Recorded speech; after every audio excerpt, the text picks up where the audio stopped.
내 주의석.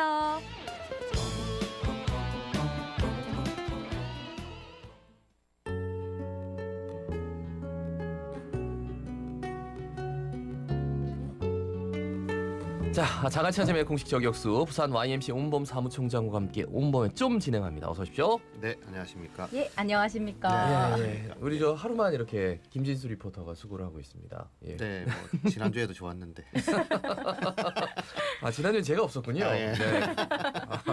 몰랐네요. 그게 무슨 뜻인지 이제 알았네. 네. 자, 오늘 첫 소식은 동백전 관련 소식입니다. 기대가 커서였는지 몰라도 출범부터 지금까지 여러 논란이 계속되고 있는데 이게 문제가 운영 대행사 KT가 이게 계속 약속을 이행하지 않고 있다고요? 예, 그렇습니다. 그러니까 부산시의회가 그 동백전 관련 용역을 진행을 했었는데 예. 당초 KT하고 이제 부산시가 동백전 운영과 관련해서 약 30여 개 항목에 대한 합의를 한 게 있는데 그중 핵심이 이제 온라인 쇼핑몰을 구축하는 사업이거든요. 근데 이게 중요한 이유가 이제 동백전 플랫폼에다가 지역 외 업체들도 들어올 수 있잖아요. 그러니까 지역 외 업체들이 왔을 때는 입점 수수료를 이제 받게 되는데 그 비용으로 인센티브를 이제 그 사용자들이 시민들이 쓰는 인센티브를 활용할 수 있게 되는 것이죠. 그러니까 지금 국비 11호만 되다 보니까 종기 소진돼 가지고 또 뭐 비율을 낮추니 높이니 이런 논란도 있지 않았습니까? 이제 그런 부분에서는 이제 국시비에 대한 부담을 줄일 수 있으니까 굉장히 좀 용이한 부분들이 있는 거고 또 지역 업체는 그 수수료를 면제받고 영업에 참여할 수 있으니까 또 지역 화폐 취지에도 또 부합할 수 있는 그래서 온라인 이 쇼핑몰을 구축하는 게 굉장히 중요한 요소가 된다 이런 평가들이 있었는데 문제는 지금까지 아직 구축이 되지 못했다는 것이죠. 근데 이유를 보니까 이게 기술적인 문제가 있어가지고 구축이 안 됐다 그러면 뭐 그럴 수 있다 이렇게 생각이 되는데 그게 아니라 이 동백전의 정책위원회하고 이제 갈등 때문에 그랬다는 거예요. 그러니까 KT가 제안한 내용에 보면 동백전 플랫폼에 입점한 지역 업체에도 별도의 수수료를 부과하는 방식이니까 이건 이제 취지에 안 맞는 거잖아요. 그러니까 이제 정책위에서는 그런 건 안 된다. 일단 지역 외 업체는 몰라도 지역 업체에 대한 그 어느 정도의 그 인센티브를 줘야 된다. 이런 내용들을 했던 거죠. 그러니까 KT가 제안했던 내용이 이제 원래 취지하고는 이제 부합하지 않았다라고 하는 것이고 이 외에도 보니까 주요 이행 항목들 중에 뭐 재유통 모델을 도입하는 거라든지 또 지역 상품의 어떤 그 구매를 유도하는 것 또 직가맹점 확보를 통해서 수수료를 좀 절감시키는 방법 또 빅데이터를 활용해 가지고 부산시 시책을 수립하는 데 활용할 수 있도록 하는 것 이런 것들이 있는데 지금 전부 미완료예요. 그러니까 하나도 이루어지지 않았던 거죠. 그러니까 그러다 보니까 사실은 뭐 일종의 더 꼬여 있다 이렇게 볼 수 있는 것입니다. 예. 아니 저는 KT를 한다고 할 때 하지 말라고 사람들이 왜냐하면은 뭐 공개 입찰도 아니고 우선 협상 대상자로 턱하니 지적해가지고 아니 도대체 왜 KT에게 아무것도 무해서 그냥 뭐 만드는 건데 굳이 KT를 이렇게 선호했을까? 지금 아무런 이해가 안 돼요 지금도. 예, 사실은 뭐 대기업이니까 뭐 어떤 다른 인프라를 더 제공한다든지 무슨 이런 부분들이 있었다면 뭐 충분히 고려가 될 수도 있겠죠. 그렇죠. 그런 것도 없었어요. 근데 그런 것도 없이 사실은 뭐 이제 경험적인 것 이런 얘기들을 하는데 뭐 인천이나 이런 사례를 보더라도 그런 거 아니고도 충분히 잘할 수 있는 데가 있는 경우가 있거든요. 그러니까 우리가 대기업이라서 뭘 더 해줘야 되고. 네, 맞습니다.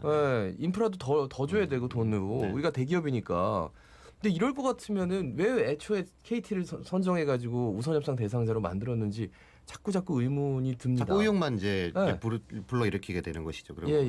여기서 또 하나 문제가 되는 게 시 단위도 그렇지만 구군 단위에서 활용 가능한 구조를 만드는 것인데 시에서는 구군 신청이 없었다는 것이고 또 구군에서는 사용 가능한 시스템이 아니라는 얘기가 나오더라고요. 그러니까 이제 동백전이라고 하는 그 지역 화폐를 두고 이제 그 시는 광역 단위에서 추진을 했던 것이고 또 구군은 반대로 이제 지역에서 좀 활용이 잘 되면 좋겠다 이런 취지를 가지고 있었던 거거든요. 그러니까 구군 입장에서는 지역 형평에 맞게 그 활용 가능한 확장성이라든지 또 조금 유연한 어떤 이런 그 시스템을 갖추고 있으면 지역 특성도 가미할 수 있으니까 훨씬 더 좋지 않냐 이런 얘기들입니다. 근데 결과적으로는 이 부분도 제대로 되지 못했다는 거죠. 그러니까 지역별로 보자면 구 입장에서는 뭐 캐시백 등의 어떤 추가 조정을 한다든지 구비를 좀 더 보태서 조금 추가해 준다든지 아니면 또 뭐 이렇게 이런 부분들인데 현재는 이제 이게 안 되는 시스템이다라고 하는 거거든요. 그러니까 때문에 이제 구군 단위에서 뭐 5, 오륙도페이니 또 뭐 이바구페이니 예. 뭐 이런 식의 이제 지역 화폐들을 별도로 만들어서 운영하니까 그러니까요. 주민들 입장에서는 좀 이중적으로 보이기도 하고 뭐 어느 걸 써야 되나 이런 생각들이 이제 드는 약간 혼란스러운 상황들이 만들어진 거죠. 근데 더 답답한 건 뭐냐면 이 잘 안 되는 이유 분석을 하는데 부산시에서는 이런 얘기를 하는 겁니다. 그러니까 기초 단체장들이 이 동백전을 써도 되는데 그것보다는 자기들에게 이제 표에 좀 유리한 표에 좀 유리한 부분들을 감안해서 자기들 정책을 하는 거다. 이런 얘기를 하는데 저는 만약 시의 분석이 그 사실이라면 본질이 뭐가 잘못된지 잘 이해 못하고 있는 것 같아요. 그러니까 저는 이런 생각을 하거든요. 표가 되든 안 되든 그게 무슨 상관이 있습니까? 그러니까 지역 주민들 입장 또 지역 소상공인들 입장에서 유리하고 경제가 활성화될 수 있다면 그 정책을 채택하는 게 맞는 거죠. 예, 근데 예. 그런 부분에서 그 뭐 당연히 지역 내 상공인들의 활용도가 높은 또 선택을 할 수 있는 그런 것들을 기초단체 입장에서는 선택하지 않겠습니까? 근데 동백전이 만약에 그런 기능을 수행했다라고 한다면 당연히 동백전을 선택을 했겠죠. 근데 예. 그게 아니고 뭐 지역 상권이 도리어 뭐 부담을 느낀다든지 또 지역의 선호가 잘 안 되는 정책이라면 그건 뭐 뒤집을 수 있다라고 하는 겁니다. 그래서 지금은 시가 그런 분석을 내놓을 게 아니고 도리어 왜 KT라고 하는 운영 대행사가 약속을 지키지 않았고 또 활성화되는 데에 도움이 되고 있지 않는가라고 하는 것에 대한 대책을 찾고 보완 방법을 찾는 게 그게 더 저는 시민들에 대한 도리가 아닌가 이런 생각이 드는 것이죠. 그러니까 동백전을 처음 만들었을 때 이바구페이가 이미 나와서 네네. 과연 이바구페이와 동백전이 같이 혼용될 수 있을까? 근데 장기적으로 본다면 이제 동백전 안으로 이제 이바구페이가 들어가는 게 그렇죠. 가장 예. 옳은 방법인데 네, 맞죠. 그러려면 이제 확장성도 있어야 되고 네네네. 그리고 뭔가 지역민들에게 동구에서 동백전을 쓰면은 동구에서 얼마만큼 인센티브 더 줍니다. 자연스럽게 이바구페이를 이렇게 좀 안을 수 있는. 근데 오륙도페이가 또 생겼단 말이죠. 네, 그러니까 그렇죠. 안 됐다는 얘기예요. 네, 기본적으로 예 부산시 차원하고 구군하고 이게 안 됐다는 얘기인데. 단적으로 제가 네. 이런 생각이 드는 거예요. 사실 이금융 관련해서 보면 여러 정책들이 계속 파산돼서 나오잖아요. 네네. 파생돼 가지고. 그럼 이것도 어떻게 보면 이제 이머니라고 볼 수 있는 그렇죠. 건데 그런 부분에서 KT 정도의 기술력으로 이걸 못 만든단 말이에요. 그러면 대기업으로서의 이 가치가 없는 거 아닌가라는 생각이 드는 거고 너무 조금 폐쇄적인 형태의 판단을 했던 게 아닌가라고 하는 생각이 들어서 사실 더 안타까운 부분들이 있는 그러니까 겁니다. 뭐 쇼핑몰 온라인 쇼핑몰도 만들어주겠습니다. 네. 추후에 뭐 이렇게 얘기하고 들어왔는데 새로 가입하는 분들은 지역 내에서도 다 수수료 내셔야 돼요. 예, 맞습니다. 그러면 지금 있는 뭐 제로페이는 차라리 수수료가 없잖아요. 그러니까 예. 차라리 그걸 활성화시키든지. 참나. 근데 그래서인지 모르겠지만 수수료 없는 QR 코드 동백전 발행을 하겠다 이런 계획을 발표했는데 연말에 동백전 운영 대행사 선정을 앞두고 또 이런 뭐 뒷북 정책 나온다. 다른 비판 일을 수밖에 없는데. 그러니까 조금 전에 제가 말씀드렸지만 이 QR 코드를 이용한 동백전을 활용하는 게 모르겠어요. 제가 전문가가 아니니까 이게 기술적으로 얼마나 복잡한지는 모르겠는데 이 소상공인들에 대한 어떤 도움이 필요한 정책들이 필요하다는 얘기가 엄청나게 많이 있었는데도 지금까지 가만히 있다가 이제 연말에 대행사를 재선정하는 상태가 되니까 갑자기 뜬금없는 수수료 없는 QR 코드 방식의 뭐 동백전 발행 이걸 뭐 뒷북 행정이나 비판을 당연히 받게 되는 것이죠. 그러니까 KT에서 수수료 받겠다니까 네. QR 코드 만들어가지고 동백전에 수수료 없이 하겠다. 네, 그러니까 그런 방식이거든요. 그러니까 실제 이걸로 혜택 볼 수 있는 게 30억인데 1년에 연간 KT에 가는 수수료가 100억입니다. 그러니까 앉아서 70억을 버는 거죠. 요거 하나에서 뭐 30억 줄여준다 설마 치더라도.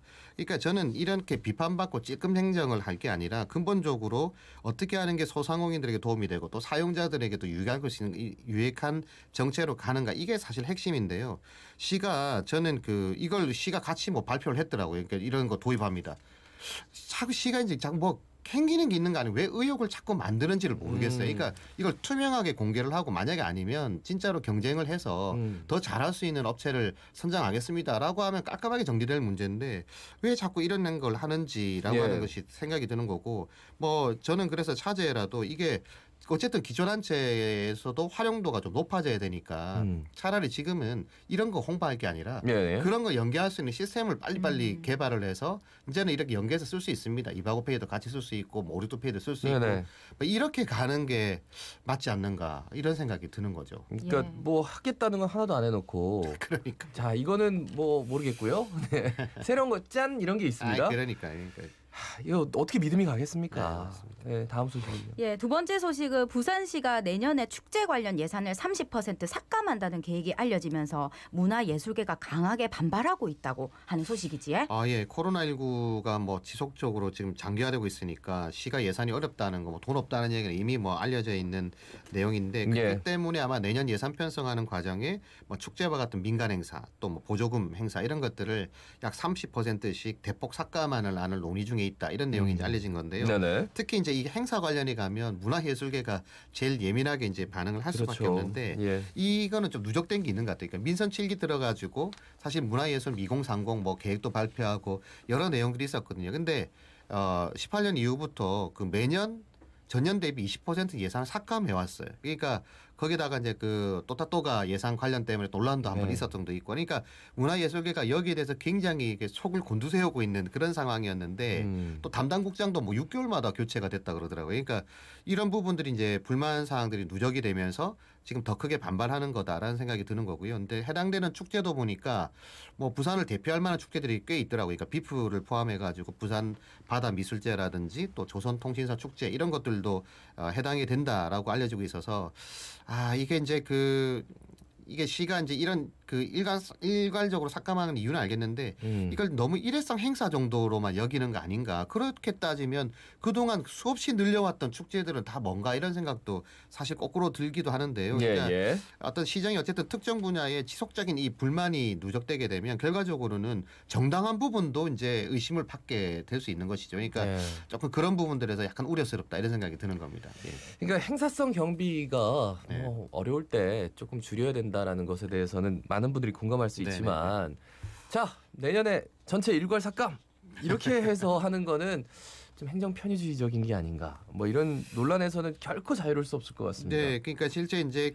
어쨌든 뭐 사회 전반적으로 힘든 상황이니까 시가 그런 생각들을 할 수는 있겠습니다만 시 보조금을 받는 단체나 행사들 입장에서 보면 이게 어떻게 되느냐에 따라서 굉장히 예민해집니다. 그러니까 그 관련 업계에 대한 영향도 클 수밖에 없는 거고요. 또 하나는 어떤 사업을 살리고 어떤 사업을 삭감할 것인가 이런 걸 결정하는 데 있어서 자칫 잘못하면 이제 영향을 받는 수준에 따라서 논란도 커질 수 있고 특혜 논란도 또 생길 수 있는 거잖아요. 그래서 네네. 시 입장에서는 보통 일단 이럴 경우에 그냥 일괄적으로 삭감해라 이렇게 이제 하는 경우가 많이 있는데 저는 그래서 객관적 평가 지표를 좀 만들면 좋겠다. 그러니까 이 행사는 사실 매칭은 어느 정도가 되고 네. 또 어떻게 뭐 사업비가 오는 것이 있고 또 이럴 경우에는 어떤 효과가 있어 그동안 어떤 결과들이 있었는지를 객관적으로 평가해서 삭감 수위를 뭐 예를 들면 뭐 하나의 어떤 포괄적인 형태의 경비 예산 삭감 부분을 정해놓고 사업별로 평가해서 좀 진행하면 어떨까 하는 생각도 드는 거고 또 하나는 이제 문화계와 같은 뭐 꼭 문화계를 얘기하는 건 아닙니다만 관련 업계와 좀 사전에 협의를 좀 해서 예산의 어려움도 얘기를 좀 하고 이렇게 하는 것도 힘든 과정이지만 좀 방법이 아니겠나는 거고요. 무엇보다 중요한 거는 사업이 유지됨으로써 누릴 수 있는 사업의 연속성 이런 것들이 있습니다. 그러니까 그런 것들이 또 내년에도 예측될 수 있는 부분도 있는 것이기 때문에 그런 부분에서도 이제 시가 예산을 수립하는 과정에 좀 고민을 좀 해야 되지 않나 이런 생각이 듭니다. 그러니까 뭐 올해 예산이 당연히 달린다는 건 알겠는데 네. 이런 말씀 하실 때는 그러니까 뭐 나중에 하셔도 되잖아요. 천천히 하셔도 되는데 예. 이런 얘기가 자꾸 질문이 들어오니까 그렇겠죠. 네, 시 예산 없는데 네. 참 꾸려가는 사람들도 보통 일은 아닙니다만 조금 그 감정적인 면까지 건드리지 않는 선에서 이렇게 그러니까요. 행정을 좀 잘 이렇게 유도하면 어떨까라는 생각 한편으로는 들어요. 네. 예, 마지막 소식은 생활형 문화 공간인데요. 비콘그라운드 들어보셨습니까? 수영 고가도로 아래 컨테이너 구조물을 중심으로 조성된 문화 공간인데 이 시설이 여러 이유로 이 활용도가 낮다는 소식이 있습니다. 예, 이름이 좀 특이하죠. 비콘. 근데 이게 부산하고 컨테이너를 합성한 말이거든요. 네네. 그러니까 고가도로 아래에 있는 이제 어떻게 보면 죽은 공간이죠. 죽은 공간을 도시 재생 차원에서 컨테이너를 활용해 가지고 거기 공유 시설, 문화 시설, 청년 창업 시설, 또 뭐 상업 시설 이렇게 해서 51개의 공간으로 구성되어 있는 그런 시설입니다. 근데 이 코로나19 여파도 있는 것 같고 또 잘 알려지지 않으면서 약 20%가 여전히 미입주 상태로 남아 있다는 거고 실제 이제 뭐 사람들이 구경하러 올 법도 한데 굉장히 네. 알록달록하게 잘 꾸려져 있거든요. 그래서 올만도 한데 실제 이제 시민들도 잘 모르고 이게 뭐 하는 공간인가 이래서 활용도가 떨어지고 있다는 그런 내용인데요. 뭐 발상 자체가 저는 나쁘지는 않다고 봅니다. 그래요. 주거 공간으로 그냥 있는 공간들을 그냥 보통은 주차장 이렇게 활용하는 활용하는데 거기에다 컨테이너 같은 걸 활용해가지고 이제 새로운 커뮤니티 공간을 만든 거니까 또 뭐 회의나 문화시설로 활용할 수 있으니까 되게 좋은데 문제는 이런 시설을 만들 때는 사실 타켓을 명확하게 해야 돼. 그러니까 여기 보면 공유시설, 문화시설 굉장히 뭐 있을만한 시설들을 다 포함을 하고는 있습니다. 네네. 이게 실제 그 공간에서 어떻게 활용될 수 있는가에 대한 부분들 또 이제 시민들이 실제 이 공간을 만들었을 때 쉽게 찾아올 수 있을까 이런 것들이 굉장히 중요한데 제가 실제 가봤어요. 이게 무슨 회의가 있어서 가봤는데 이게 무슨 컨셉이지 사실 그런 생각이 좀 들었거든요. 굉장히 좀 복잡해 보이기도 하고 조금 4차원적으로 보이기도 하고 좀 그래서 그게 컨셉인지는 모르겠는데 일반 시민들 입장에서는 여기 뭐 하는 곳일까 이런 의문은 충분히 들 수 있을 것 같다는 생각이 들었었습니다. 예. 일단 저도 지나가면서 봤는데요. 저기서 뭐 하는 걸까?